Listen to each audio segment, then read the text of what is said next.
Sound. It's all around us every single second of the day. But how often do we actually stop and think about what it is? Well, today, we're going to do just that. We're diving deep into the hidden science of sound, from the dead silence of outer space all the way to the tiny, amazing bits of biology inside our own ears. You've seen it in all the sci-fi movies, right? That completely silent, kind of eerie vacuum of space. But why? Why is it so quiet out there? This classic question is actually the perfect place to start, because the answer is the key to understanding, well, everything about sound. And there you have it. Sound isn't a thing. It's a form of energy. It's created by vibrations, but, and this is the crucial part, that energy needs something to travel through. It needs a medium. Think of it like a row of dominoes. The energy can only get from the start to the end by knocking over each domino in the line. Space is a vacuum. There are no particles, no dominoes to knock over. So, no medium, no sound. It's as simple as that.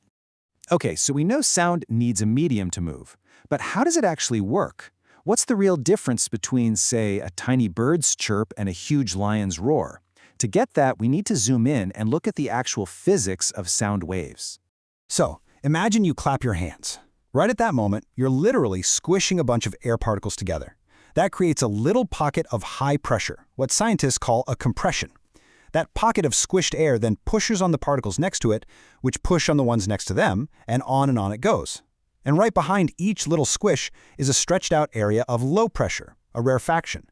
This chain reaction, this wave of squishing and stretching, is literally how sound energy gets from point A to point B.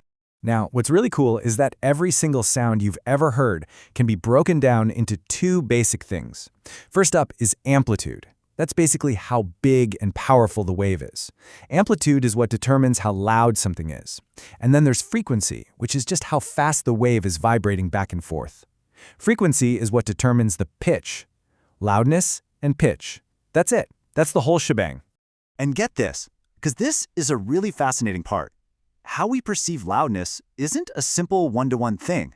It's actually exponential. So if you have a sound wave and you double its amplitude, it doesn't just sound twice as loud to our ears. No way. It sounds 4 times as loud. This is exactly why just a tiny little turn of the volume knob on your stereo can make a huge difference.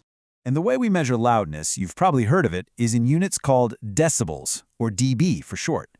Now, a quiet little whisper might be around 30 decibels. But anything over 80 decibels, that's not just loud. At that point, our bodies literally register it as physically painful, and it can start to cause real damage to your hearing.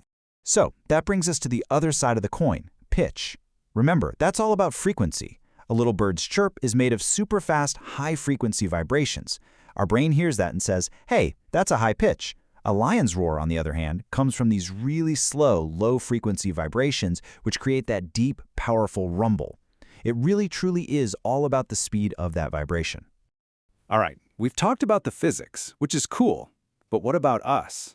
How do we fit into this whole picture? Let's get personal and talk about the incredible biological tools that we all have to both make and hear sound. You know, every single word you say, every sound you make, it all starts with just a simple puff of air coming up from your lungs. That air passes through your larynx, which you probably know as your voice box, and it makes 2 little flaps of tissue, your vocal cords, vibrate like crazy. That vibration right there, that's the raw sound of your voice.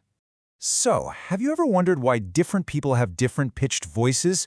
Well, a big part of it comes down to the simple length of their vocal cords. Men's vocal cords are usually a bit longer, around 20 millimeters. That longer length makes them vibrate more slowly, which produces a lower-pitched voice. Women's cords are a bit shorter, about 15 millimeters, so they vibrate faster, which creates a higher pitch. It's the exact same principle as a thick guitar string versus a thin one. And then, how do we hear? Oh, it's this amazing 3-step journey. First, your outer ear acts like a funnel, catching sound waves and guiding them in. Those waves hit your eardrum and make it vibrate. That vibration then gets passed to 3 of the tiniest, most delicate bones in your whole body, which amplify it.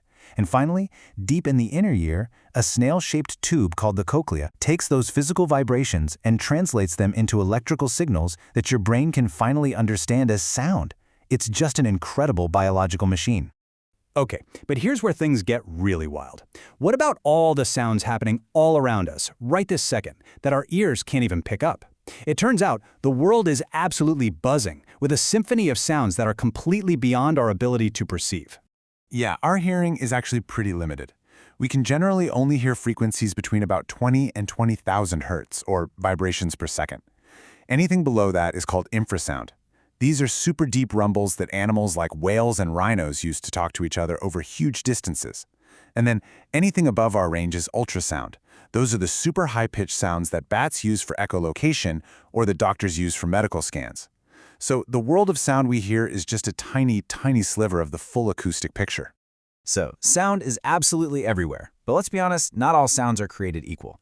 So let's talk about the huge difference between organized sound, like music, and disorganized sound, and what happens to us when our world gets way too full of the second kind. When you get right down to the physics of it, the difference between beautiful music and annoying noise is surprisingly simple. Music is made of sound waves that are regular, they're periodic, they have a predictable pattern.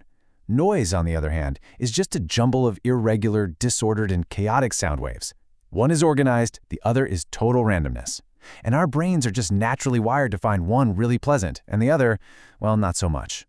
And this is a big deal, because when that unpleasant, unwanted sound is just everywhere all the time, it becomes noise pollution. And it's a really serious health hazard that we often overlook. Constant exposure to loud noise isn't just annoying. It's scientifically linked to very real physical and mental problems, from high blood pressure and insomnia to chronic stress, anxiety, and of course, permanent damage to our hearing. But hey, it's not all bad news. The good news is there are definitely things we can do to manage it.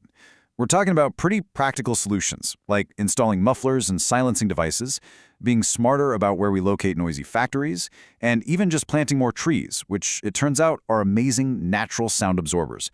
These things can make a massive difference. And all of this leave us with one final big question. Sound literally shapes our reality, our health, our entire connection to the world around us.